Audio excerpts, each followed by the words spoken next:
Hey guys, good morning. As I told you, I would be back again this morning.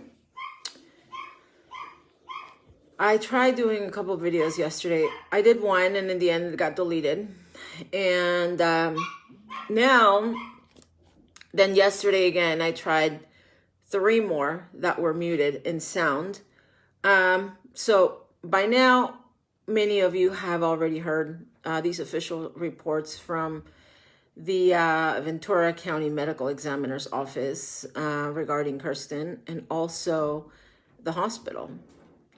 And so not only the sheriff, but also the Medical Examiner's Office, who is saying that they will not be conducting an investigation and they're not at liberty to release information as per their spokeswoman.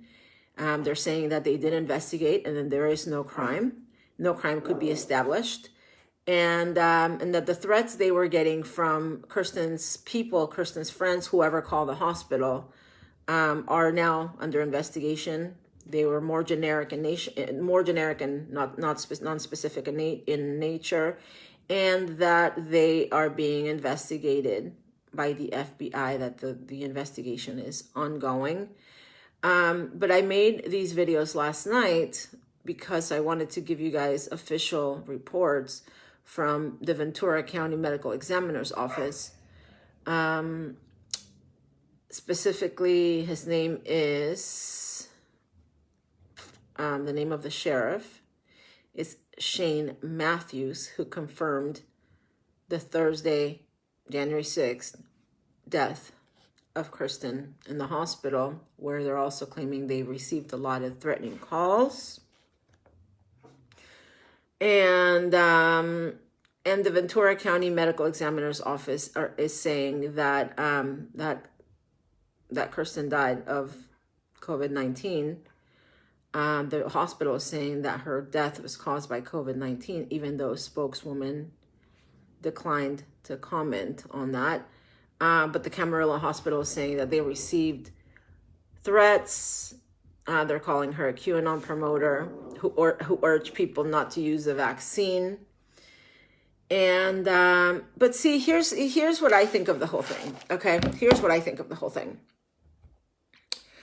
Okay, so we know apparently Cirsten has been confirmed death by the sheriff, right, and by the coroner's office. Okay, we know that now. It's here. And they're saying no crime was established. Okay, well, technically maybe under their protocols there is no crime established. But the bottom line is it's a few different things. It's what I told you guys since the beginning. Okay, it's what I told you since the beginning, that Cirsten had passed away at this Camarillo hospital, this LA hospital I called it in the beginning because I didn't know the exact location. And then also that the sheriff already confirmed it. So people need to stop with the rumors that she's alive. They need to stop with the rumors that she, all kinds of different things, that she's on the run, that she stole money and she faked her own death. None of that is true. She died. Okay, she died. Here's the confirmation from the LA sheriff, Shane Matthews, from the Ventura County sheriff, and also from the medical examiner's office in Camarillo. And I just, I had to find out more and more because I know that a lot of people actually cared about Cirsten and they wanted to know exactly what happened to her. And as far as her body and everything else and her remains, obviously they're not at liberty to release information. That's private, they cite privacy, patients' privacy rights. So good morning, everybody. Good morning, Melanie. Hi, Robert. Good morning, everybody. So yeah, this is, this is the official reports from them. Again, I tried sharing this with you guys last night, but it was impossible. It was impossible with these videos. They're saying that Christina Zicklin, spokeswoman for Dignity Health, declined to comment, citing patient privacy laws. Dignity operates the Camarillo Hospital, so they are the ones that are in charge of this hospital, Dignity Health. If anything, they are the ones that should be contacted for, I guess, records or any type of anything. But it would have to be Cirsten's family directly who could take action in any of this. No, I don't think anybody's going to take action. Nobody took action while she was alive, guys. Nobody did anything while she was alive. And that's the bottom line. The bottom line is that if we would have been there, Kirsten would probably still be alive. Depending on when, we would have been there, depending if it was on the first, second, third, even up leading up to the fourth, even the fourth, I think Kirsten would still be alive. The bottom line is that whether it was because of, hospital rules, protocols, whatever it might have been, none of us were there. Okay. And so the only thing we can do now is respect her memory, instead of claiming that we're going to do something, because we're not going to do anything. Nobody's going to do anything that I know of, at least not, as far as going to the hospital and any of that.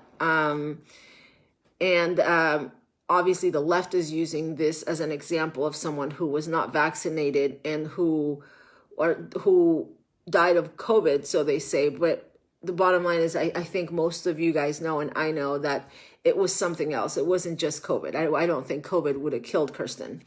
Are they using and abusing the HIPAA laws? They are to protect the patients, not the monsters. Well, I mean, again, I think by law, only somebody who has a power of attorney or or direct relation to the family could get that information, Debbie. So, I mean, that kind of makes sense. But see, we don't know who her attorney was. Jaco and wife were there, and they would not let them in. Is there a video of that, of them not letting them in, Donna? Because I don't remember seeing that. I mean, I don't remember seeing. I do remember him mentioning, or somebody, no, I don't know, Jacob. I don't know. As far as I know, I talked to someone last night, and they said that they were going to go there, but they couldn't, but they wouldn't. So I think, honestly, I mean, I think the video should be made before somebody dies, while we can still do something, instead of after. I'm just saying, once you do something after, it's too late, it's just too late. So, okay, well, nothing was done. It seems to me like Kirsten died by herself in a hospital. And I know that somebody tried helping her, but she wasn't strong enough to help her and really didn't know what to do. And then, but so now we have confirmation from the LA sheriff, from the Ventura sheriff. And now we know by this sheriff that she did pass away on that date, and that she's gone, and that's from Ventura County Sheriff Shane Matthews. So whoever's saying that she was alive and whatever else on the run, faked her own death, that, such and such person told him, it's just not true. Shane Matthews confirmed her passing. And so did the medical examiner's office, who is not conducting an investigation, as per their spokeswoman, Renee Higgins. So I'm giving you guys names. So it's not just vague and random. It's specific, Shane Matthews is the sheriff that handled her case. Do I believe them? I mean, I don't really see a reason why the sheriff would fake somebody's death. It seems very high profile to fake a death. I mean, high profile in a way where, because Kirsten was very, very popular and very well known. But I mean, I don't see why the sheriff would lie about somebody's death that died in a hospital. I don't know, I don't know. I don't see a reason to doubt him or the medical examiner's office. I really don't. Yeah, I mean, I do believe them. I do too, Mimi. I really do. So I think a lot of people are just using her name for stories, I'm so sorry. I don't know how to add captions. I really wish I did. Let me see if sometimes Facebook does it automatically, but I don't know how to add, I don't know how to, maybe from the settings. I'm so sorry. no, I don't think she's in protective custody. And I really feel that, people that are still insinuating that need to let her rest in peace and stop using her name to create more doubt and more fake stories. Just like we would with any of our friends or family members or our loved ones. I mean, how would you want, your sisters, moms, fathers passing to be used as a circus? You wouldn't want that, Just, I mean, again, there's confirmation from the medical examiner's office, from Shane Matthews, the sheriff, that she did pass away on the 6th of January. And the bottom line is that nobody did anything. That's the truth. Her friend tried. I mean, I got to give her a lot of credit. I got to give her a lot of credit for trying. But she's not public. It's not like she could have opened up a video and done anything and gotten help. She has no idea how to do any of that, A lot of us do. But the friend that I know for a fact was there trying to help her has no idea how to do that. She doesn't have any public, life. She has no social media presence whatsoever. She has nothing. How do you know there's not a certificate of death? Who's telling you this stuff? Kelly? I'm just being real. Like, who's telling you there's no certificate of death? Where are you hearing this? Rumble? I'm sure there is a certificate of death if the medical examiner's office is confirming her death. I'm sure there's a death certificate, and I'm sure the body's not missing. I'm sure they did whatever they do with whether the family claimed it or not.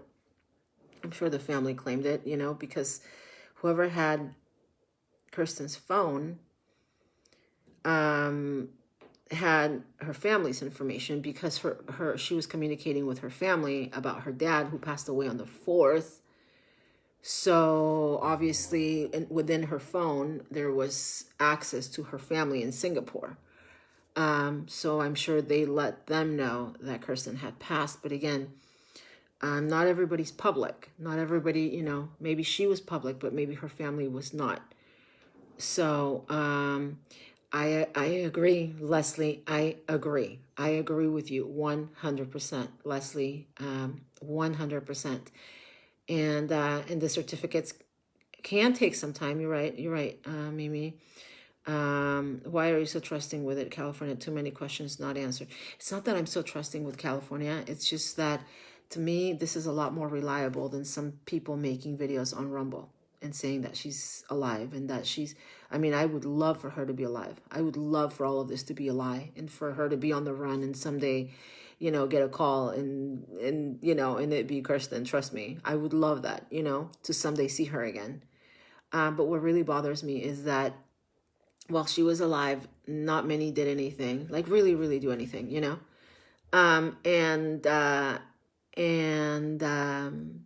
and now that she's dead, everybody's using her name to create all these conspiracy theories that sell, because they sell. Unfortunately, they create an audience, and that's wrong. I'm giving you reports from this medical examiner's office, from the sheriff.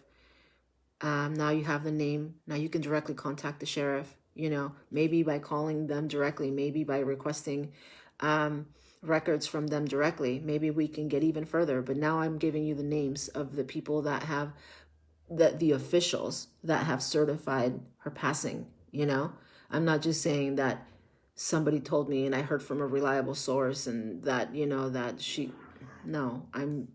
are the names. You got them, right? I mean, if you guys want to write them down, maybe you can call the Ventura County Sheriff, anybody that would care to do that. Shane Matthews, Ventura County Sheriff Shane Matthews, captain he is. And then as far as the medical examiner's office, Renee Higgins is a person of contact. Okay. That's it. We should have done more. We should have been there. We should have been there January 1st, regardless of what the hospital said. We should have been there outside, opening up a video like I just did now, and calling the sheriff and making this go viral. And we should have gone mad and said, our friend is in there. Our friend is in the hospital. She's being denied treatment. They're denying us access. She's all alone. We're getting a restraining order. We're taking her somewhere else. We're taking her to Arizona. We're taking her to Florida. We're leaving with her, like they did with the Minnesota guy 2 days ago that took him to Texas. Remember? We didn't do that. None of us did that. Okay. And you know, and she died alone in this hospital. And I think we need to respect that. And we need to, respect the fact that she passed away, not respect the fact that who knows what they did. We don't know what treatment they gave her. We don't know what she was given with IV, or if she was given IV at all with antibiotics. We don't know that. We don't know any of that.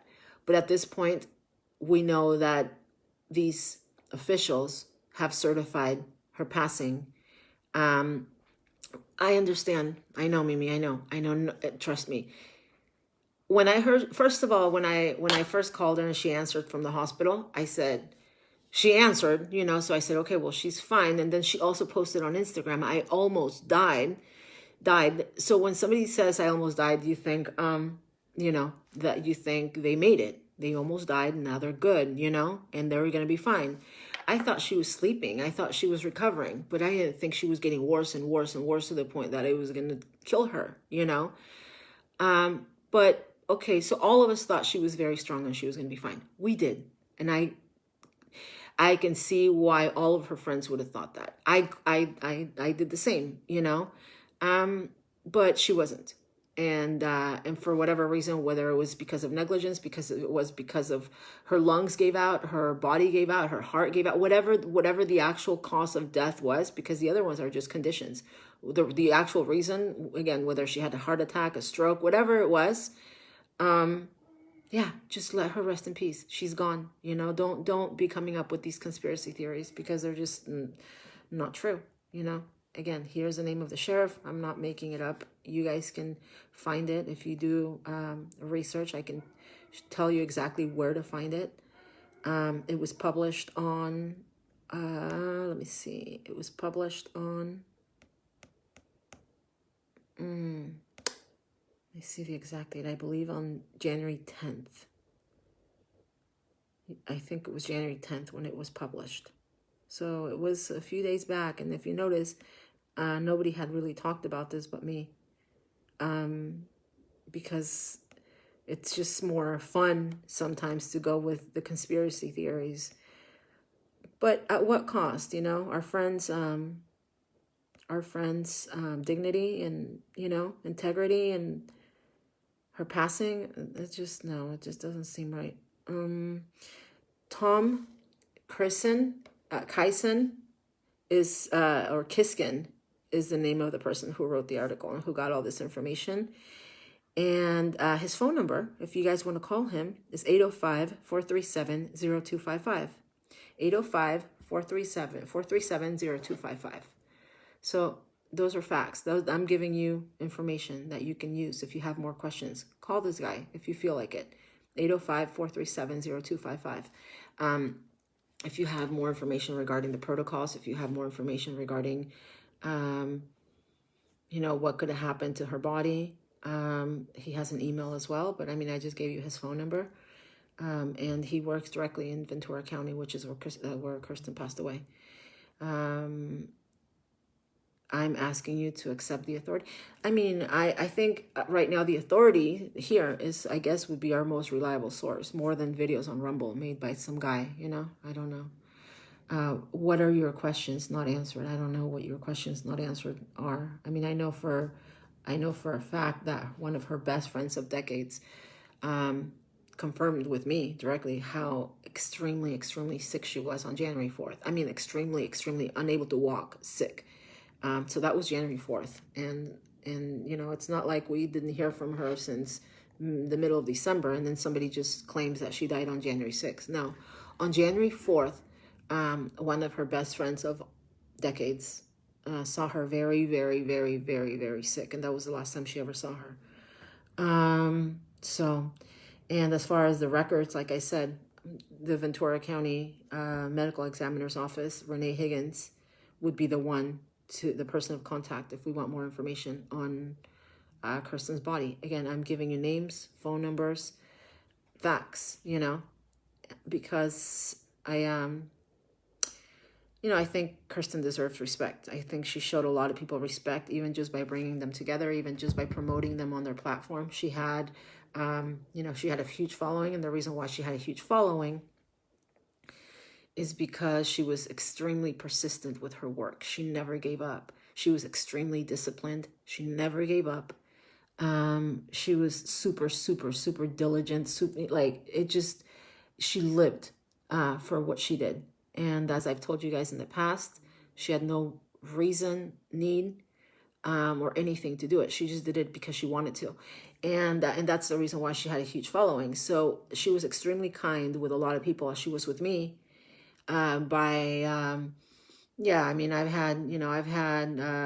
maybe I've had videos with millions of views or whatever, but that's been more of a viral effect more than me doing actual work every single day like she did. Maybe I had some shocking videos, whatever, but that's different than her everyday discipline. And then for her to bring people together and bring people up, connect people, such as designer Sue Wong said about her on December 31st, that before she passed, she gave her the great gift of connecting her with great people. She quoted Mike Jaco and I believe Scott McKay, or maybe just Mike Jaco, I'm not sure, and his wife.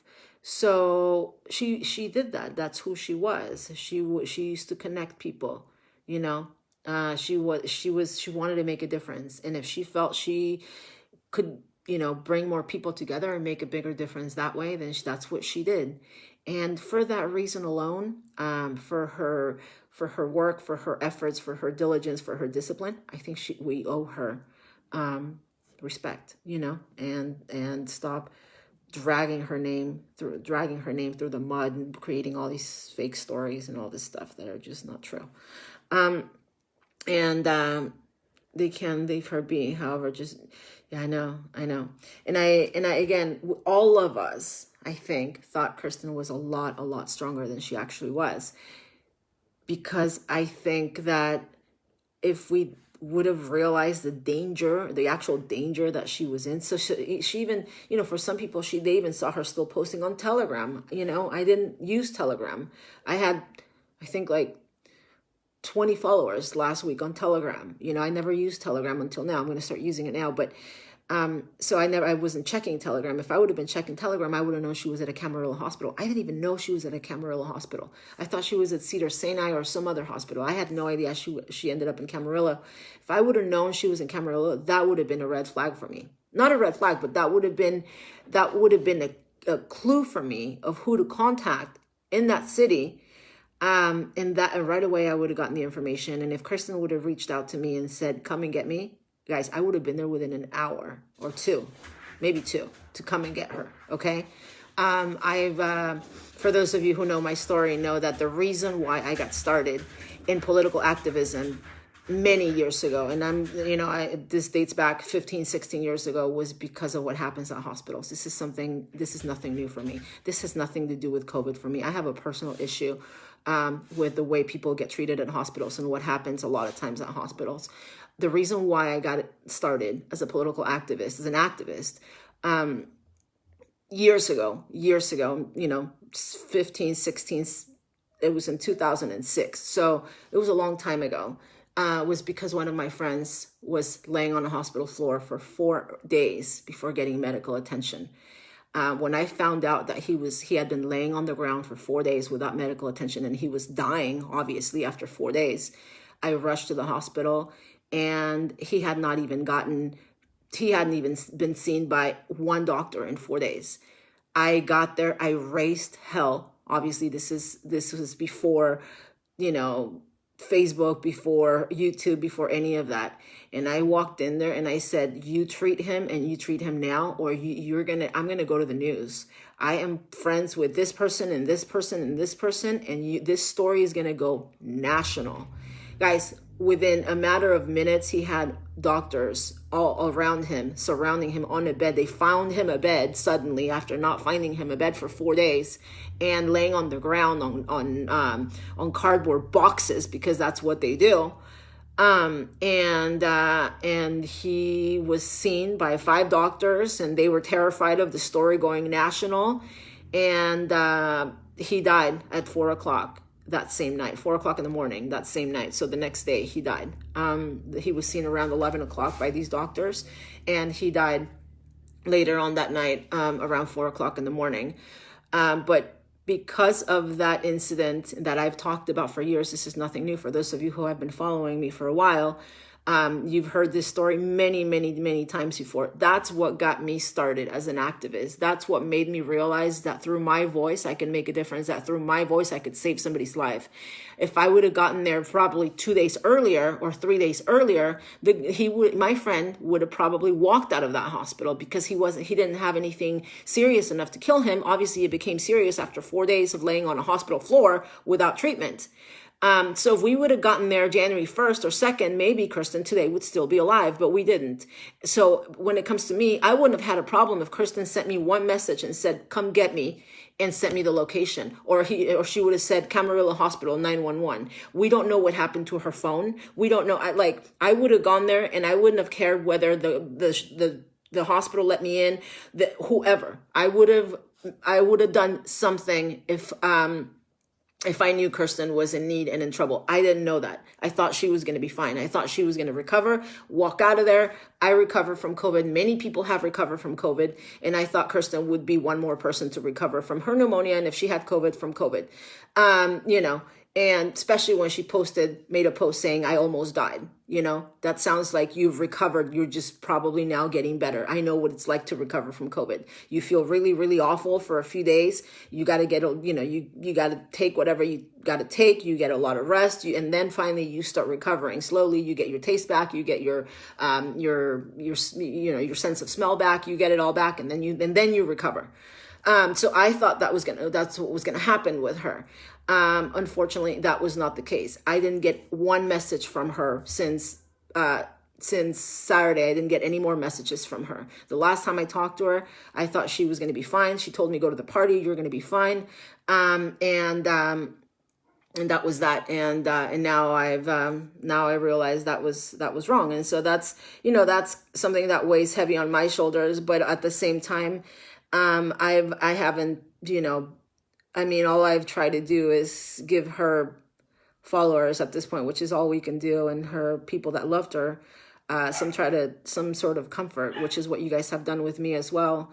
And not, trying to make up all these stories about her or say that I'm going to do this. I told you the more information, I told you this since day one. If I have any more information, I will share with you as far as her passing, as far as her personal situation. I'm not going to talk about her work as far as, or, anything related to politics. The bottom line is that Kirsten is gone. And the bottom line is that they're certifying her as passing away on January 6th. And that we need to respect that. Mimi, if she would have sent me a message, I would have, just any message, just help. If she would have said help, Camarillo, or Camarillo 911, or the name of her friend. If she would have just said the name of her friend, that's it. That's all she would have needed to say to me. The name of her friend, because I'm friends with her friend. So if she would have texted me the name of her friend, one word, I would have called her, and then her friend would have told me what was going on. Within 2 hours, I would have been there, and things would have been a lot different. I don't know why she didn't do that. I know she was texting and communicating with other people. Maybe she thought I was too far away. Maybe she thought, I don't know what she thought, but she knows now, I'm sure, that Maybe nobody else was there, but I would have been there, and I wouldn't have cared if she had COVID. I wouldn't have cared about the hospitals. I wouldn't have cared about protocols. I wouldn't have cared about, I would have called the sheriff. I would have made a video. I would have made a video and shared it everywhere to get people to help me. I would have done whatever I had to do. So anyway, it is what it is now. And I just ask you guys to, oh, I know.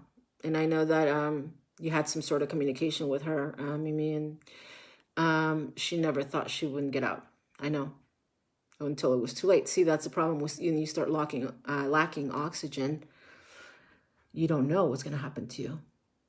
Exactly, I agree, Betsy. She was too weak. And I think when you start lacking oxygen, your brain just, you don't start thinking correctly. She knows that. But in panic, you don't think straight. Well, and not just panic, but also lack of oxygen. Lack of oxygen it could do a number on you. It with your brain, your central nervous system, your lungs, all of it. It's not just that you can't breathe. You can't breathe. You can't think right. You can't even move right. She could barely move on January 4th because of the lack of oxygen. So it wasn't just, the fact that she couldn't breathe. It's when you start lacking oxygen, your all of your bodily functions start to fail because oxygen is essential. So I'm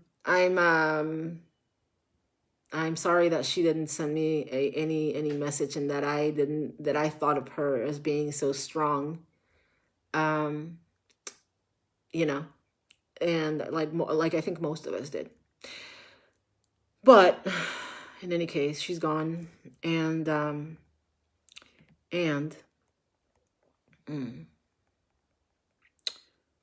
this is a confirmation from the medical examiner. It was it's funny. I keep saying, don't believe these conspiracy theories. Don't believe these conspiracy theories. Stop. Let her. And I obviously mean that. But yesterday, when I finally got this article, it was it was confirmation for me as well, So it was kind of weird. I mean, it wasn't kind of weird, but it was, it was confirmation for me as well. So I was like, well, I mean, this is, and I know that some of you are saying we can't trust the Ventura County Medical Examiner's Office, but I mean, this seems as legit as we're going to get, So we got to keep up the fight. We really do. And I think, I'm not going to threaten that I'm going to do this and I'm going to do that. I'm going to do whatever. But I'm going to tell you something. Cirsten's case and everything I've seen regarding cases like hers, especially now with everything that we have going on with COVID, will motivate me for the rest of my life, just as my friend's case back in 2006. Sorry. Taco, ven. Just as my friend's case in 2006 changed my life, because I knew that if I would have gotten there a little earlier, he would have made it. He would have made it. He wasn't ready to die, guys. And he died because of lack of medical attention, right? So he died because of lack of medical attention. And I took that with me all these years. And that's what motivated me to do a lot of things that I've done. If you watch my videos for years, I've been talking about it. And I may not be saying, oh, I'm going to do this, and I'm going to do that. But I can tell you that Cirsten's case, and everything, because see, I asked the night that I called her, and it wasn't her denying me, obviously, to tell me where she was. It was someone in the background. Nobody told me this. I didn't hear it from some source. No, I heard it myself. I heard someone in the background saying, no, you can't give her your location. So by them doing that, they denied me the right to help, because I would have been there January 1st if I knew the location. See, knowing somebody's location makes an entire difference, a world of difference. if I woke up on January 1st at 8 o'clock in the morning, which is when I woke up, and the first thing that came to my mind was Kirsten's in the hospital, at this hospital, I would have headed to that hospital. That's how I am. I would have been there. But if I wake up, I don't even know where she's at, and I'm just hoping for her to call me at some point, because I even texted her. I texted her around, I think, 2 o'clock. I said, Kirsten, are you okay? Let me know if you need anything, because I didn't think that, I thought she was going to be fine. I think I texted her around 2 p.m. I said, please text me and let me know how you are. Kirsten, is everything okay? But then I thought, okay, well, she said she almost died, so she's probably just recovering at this point. That was January 1st, you know? So anyway, I wouldn't have had a problem going over there. I would have gone over there, even if I thought she was okay, just to maybe talk to the nurses, maybe call her from a hospital in-house phone or something, or who knows, you know? But I think by them denying me the right to know where she was at, I mean, I was 40 miles away. I was in Beverly Hills. She was in Camarillo. It's 42 miles away. It's not that far, especially with a fast car. You get there fast. And they denied me of that right. So for the rest of my life, I will take the fact that this hospital denied me the right of seeing my friend or helping in any way because of their stupid laws, because of their stupid protocols. That will change a lot of things for me, you know? And everything else is in question as far as, you know, what treatment she was getting and how sick she was and what treatment she denied and who she talked to, whatever. But I go by facts, and the facts are that I asked her for her location, and the people in the back told her not to give it to me. Nobody told me this. I heard it myself. I heard the nurse in the background, or a person, doctor, nurse, a woman saying, no, she can't come here. No, you cannot give her your location. And by doing that, she most likely, even that alone, that could have killed her, because as her friends, we could have helped her. Very simple. We could have helped her. I've helped people in hospitals. My friend Brian was in the hospital for a month. He wanted to die. He was 24 years old. He wanted to die because he had been on tubes and all kinds of stuff for a while, and he had really bad tuberculosis in Tijuana. He called me to say goodbye. He said, neighbor, because he was my neighbor. He said, neighbor, I'm just calling to say goodbye. And I said, what do you mean? You're 24 years old. What do you mean you're calling me to say goodbye? He said, I'm in the hospital and I'm calling to say goodbye because I don't want to live anymore, because the antibiotics are not working anymore. And I can't even, I just don't want to live like this anymore. I got him a few things. I met with his aunt down the street from the hospital. She brought him all kinds of stuff. And the next day, he was released. He called me. He said, I'm out of the hospital. I said, I couldn't believe it. I said, why are you out of the hospital? You should be in the hospital still, like, you know. And he said, because you saved my life. And I said, I didn't save your life. Like, you know, he was released. And that was 6 years ago. So, you know, maybe some of us could have helped Kirsten. And that happened here in Tijuana. And his name is Brian. And he works in Plaza Rio at the Giuseppe's. And he said someday he would share this with more people. But miracles, or maybe not miracles, you know, I don't know what they are, what it is. But people can be helped when they're in hospitals, you know.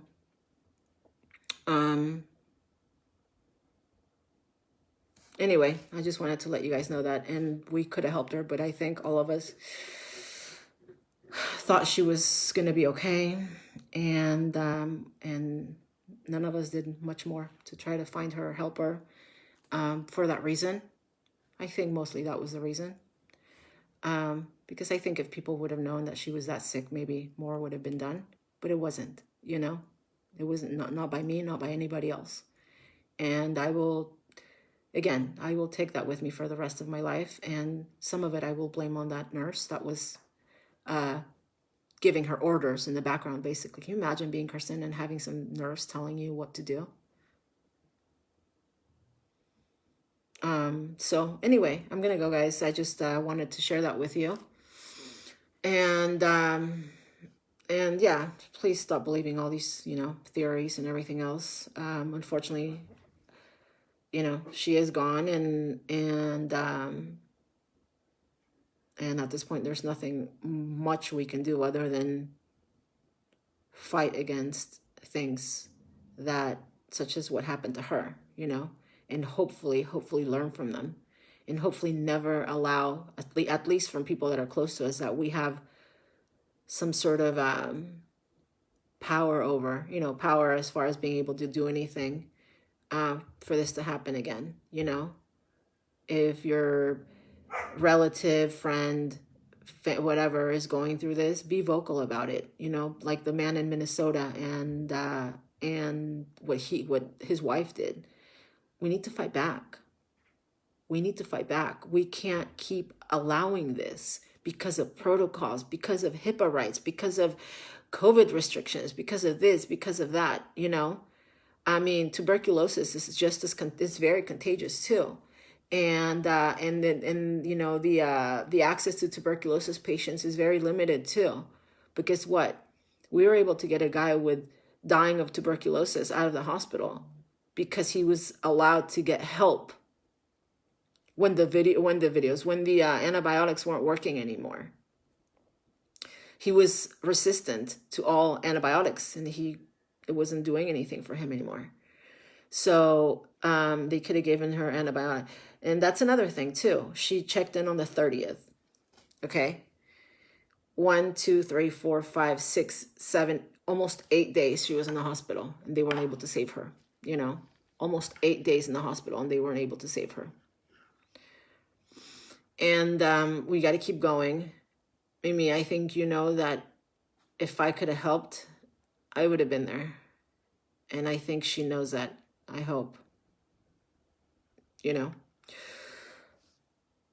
So anyway, but as far as me, I do place some responsibility on whoever told her she couldn't tell me her location.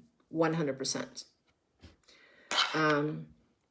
It wasn't like I was going to wake up in LA on January 1st and be like, oh, my friend is in the Camarillo hospital and there's nothing. And I'm just going to, no. I woke up and thought, my friend's in the hospital. I don't know where the hell she is. But first of all, I thought, okay, she's going to be okay, But then it's different because then you call the hospital. Even if she doesn't answer, then you call the hospital. Is she okay? And then it all kind of derives from there, Thank you, Mimi. I know. But as you and I know, we are where we're at right now. So her shortness of breath. She just told me she was nauseous when I talked to her on December 31st. She told me she was nauseous. Those were her words. She said she was gagging. It didn't sound like she had any machine on her or anything. She just sounded like she was gagging, And she told me that. She said, I'm nauseous and I can't talk that much. I was on the phone with her for 3 minutes. So we talked for a while. 3 minutes is, a while. And we just talked about the fact that she couldn't share her location. I said, just send it to me, send me on WhatsApp. Send me the location. She didn't. Why are very few? Those are all the kinds of questions, John's wife, that we have to get to the bottom of why she hadn't eaten in days. No, she was starving from Florida. She not starving, but she had no appetite in Florida already. And I think the trip to California, because flying is always, especially if she had a layover, I can't even imagine flying like that. Security, luggage, checking in. It's draining to fly. You guys know that. It is. Sometimes, it just depends on how you're feeling. But if you're not feeling good, it could be draining to fly. I know it is for me. When I'm feeling fine, I like to fly. When I'm tired, I hate flying. It's the most exhausting thing ever. And yeah, we all know that she should have gotten treatment while she was in Florida. She should have gone to a hospital when she was in Florida, probably a lot safer, obviously, than going to a hospital in California, a completely Democrat-ran state, or at least get very, very strong, either regular, traditional, or alternative antibiotics, or both, or get something. And to people out there on the internet who utilize their channels to give advice on health, I'm not going to call out any names, but it seems to me like she really needed help. She was bad, and as someone who claims to have any knowledge whatsoever when it comes to health, I mean, yeah, there's detoxing is great. It really is. It's great. Living a healthy life is great. I love living a healthy life. I don't wear any makeup myself. I barely do. I mean, I don't have any makeup on right now, but I rather have a healthy skin than I live a healthy life. I know what detoxing can do. I know what being heavy metal free the effects it can have on your body. I know what detoxing feels like because I've been there. It's horrible. You feel like you're dying and you get massive headaches from it. I've done severe detoxing, and you get headaches like you feel like you're dying. You get body aches like you feel like you're being stabbed all over your body. You get nauseous. You get, all kinds of stomach things going on or whatever. But one thing you don't get is a fever, because a fever means infection. And when you are a detox professional and you hear somebody say that they have a fever, that's when you tell them, well, put all my stuff aside and put it off to the side and you can take it later and whatever. But right now you need to get to a hospital, because if you have such a high fever, that means you have infection. That means you need antibiotics. Or even if you don't want to go to the hospital, here's a list of natural antibiotics that you need to take. So run to the store, which is, from her house, she had, it was a block away. Not a block away, but like right around the corner. She had a really, nice store right around the corner that she could have gone to, and get all this stuff and take it now and take a lot of it. And instead of focusing on your detoxing, detoxing is not going to kill you, but an infection is. Once your body gets sepsis and you start getting bacteria all over your body, then you can die from it. So be careful with some of the stuff that you hear on the internet, because I go back and I watch one of her videos and I think to myself, oh my God, if on that video, instead of focusing on advertising stuff, somebody would have told her, go get some antibiotics now, or just go to your local doctor. If you don't want to go to the emergency room or to the hospital, okay, fine. Go to a doctor, and hopefully that same day you can get blood work, and then you'll be fine. And you won't be fine, but I'm saying you'll know what's wrong, and then you can treat it, and you'll be good. I'm for complementary medicine. Complementary medicine, I think, is the way. I think traditional medicine can be extremely damaging sometimes, and I think holistic medicine can be very powerful, but sometimes not powerful enough. So I'm a firm believer in complementary medicine. I try to do it all with holistic medicine. But exactly, Jamie. But as much as you can, you could do it with holistic medicine and detoxing and living healthy and organic and all of that. But there's only so much you could do with it. There's only so much you could do. You need hospitals a lot of times, doctors, labs, machines. You need all that, because you can't diagnose yourself a lot of times, or they're just sometimes, things are just too strong sometimes. And I think, Cirsten is a clear example of that. But again, we don't know what was given to her at the hospital. We don't even know if she got any treatment at all. Maybe they just had her on oxygen. Maybe, we don't know. We're not able to know, because they didn't allow us to see her or have any contact with her. And at that point, she was too weak to take care of herself, you see. She kept on saying she hadn't eaten in days. Yeah, she did, because she had no appetite. Because when you start getting these infections, you lose your appetite. You lose, sense of taste, smell. You don't want to eat. I know I didn't eat for almost 5 days. So yeah, it does happen. But when you're like that, what you really have to do is you have to rest. You can't travel. You can't go anywhere. I wouldn't even go to the store. I went to the store once. I was so tired. I was like, no, I'm not going to the store until I completely get better.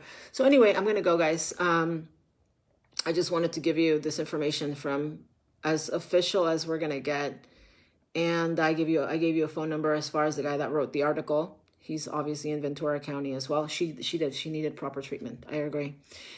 But the problem is that we are so paranoid right now when it comes to treatment, and the stuff that they're giving you at hospitals, that maybe she refused that treatment because she knew about it, but there were other alternatives, but she was maybe too out of it to decide, and so, but see, all of that could have maybe been different if her friends could have been there, would have been there, and could have been there.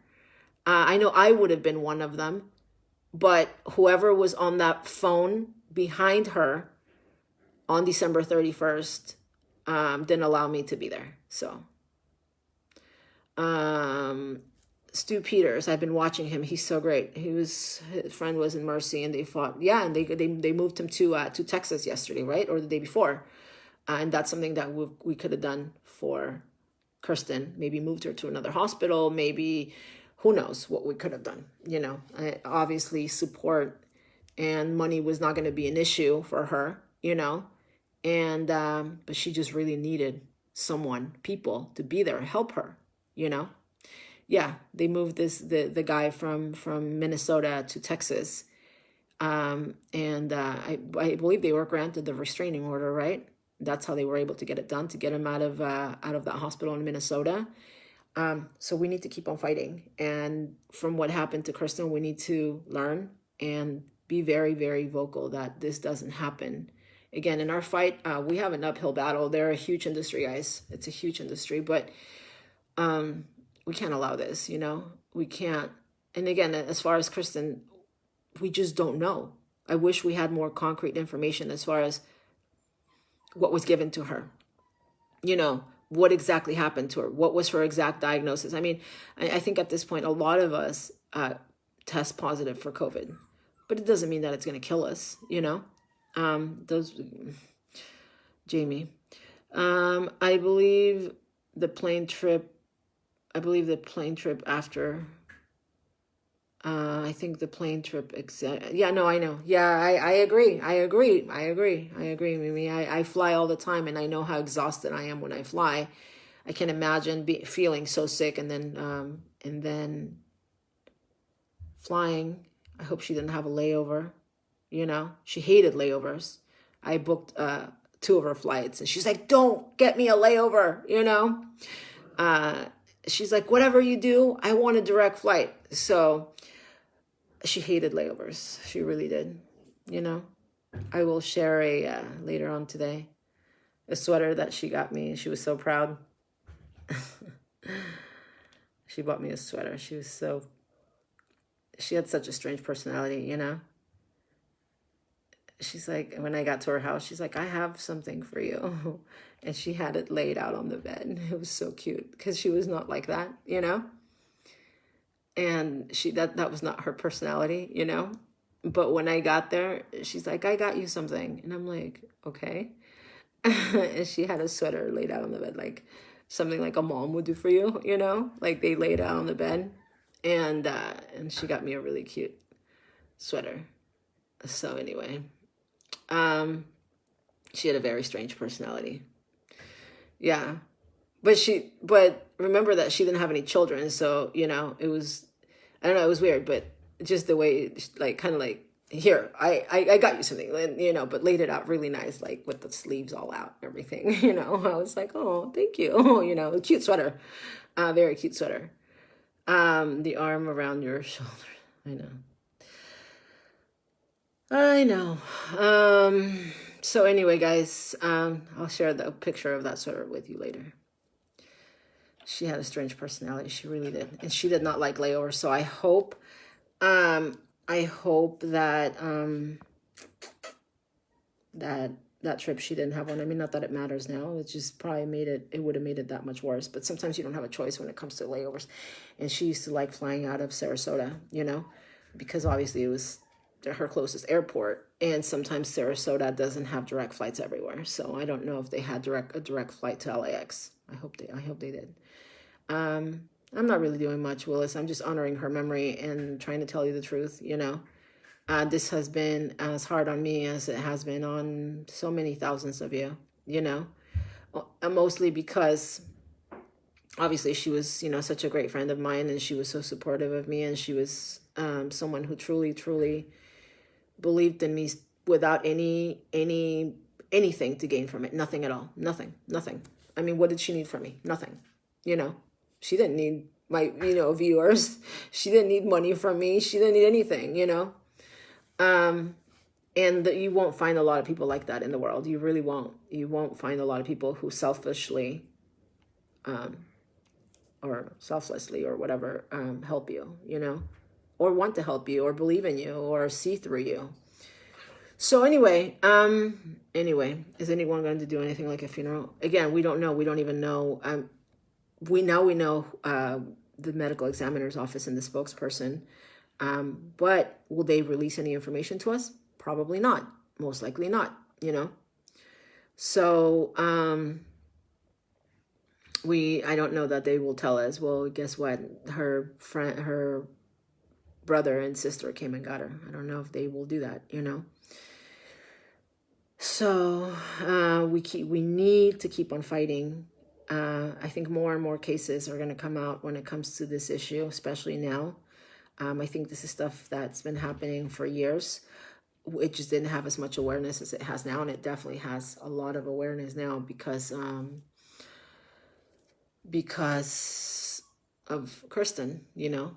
She touched a lot of lives, and now we know that she died in a hospital in a place where maybe she could have gotten different treatment, different care, and maybe if she would have, maybe she would still be alive, maybe.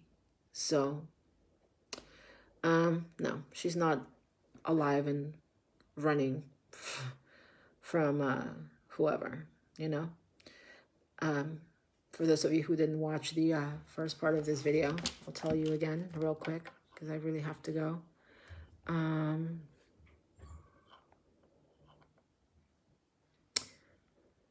It was confirmed by the Ventura County Medical Examiner's Office, who is saying they are not going to conduct an investigation. And the sheriff's name is Shane Matthews. And he said, well, they said, no, they did investigate. The sheriff did investigate, and no crime could be established. So the Ventura Medical Examiner's Office did not conduct an investigation, but the sheriff did. And no crime was established. I'm not sure if they're talking about the threats or anything that had to do with Cirsten. I think they're talking about the threats that they supposedly got, that the hospital supposedly got from people on behalf of Cirsten. So anyway, yeah, I think it has to do with the hospital, with the threats. I know. I do think it's a big system as well, Amy. I agree. So anyway, that's the information that I've been able to find out recently, and as I told you guys, I would share it if I had more, and if I do have more, I'll share more with you. But maybe now that we have the information to the sheriff and the coroner's office, maybe we can find out more about what exactly happened to her body. And I just really hope that it wasn't a case of an unclaimed body or something. I hope not. I don't think so. I'm sure her family, I think her family also is very well off in Singapore, and I'm sure they came and claimed her, and obviously not public, like I said, because some people just don't want to be public. I mean, some of us are very public, and some people they don't even have Facebook or anything at all. They're very old-fashioned, and they don't want any part of any of this. It's hard. It really is. It's having a public life is hard. is but at the same time, my main reason for doing it is because I want to make a difference. You know, without a public life, you can't make a difference. I mean, you can in other ways. I'm not saying you can't do it altogether, but I feel that by having a public life and a public voice, it's just that much easier to make a difference. You know, like I said, when I went to raise hell at this hospital in 2006 for my friend, we didn't have social media. So I didn't, you know, maybe at that point I would have been able to reach a lot more people. I mean, at that point, the only people that I was able to reach were the doctors, and they tried saving him, but it was too late. But maybe if back then I would have had, you know, social media capabilities or this technology, maybe that incident alone would have reached millions of people and maybe helped thousands of lives like him that go through the same thing every single day in these dirty hospitals out here in Mexico. Okay? Anyway, I will talk to you again soon. Thank you guys. And yeah, I'll be back later on. Okay? Bye, guys. God bless you all. And thank you for caring so much about Cirsten, and for all of you who have been concerned and wondering exactly what happened to her. I'm sure she's so thankful for everybody's love. Anyone in those hospitals need advocacy. So anyway, thank you guys, and thank you for your prayers and for your love for her. Okay, I will talk to you soon. Bye-bye.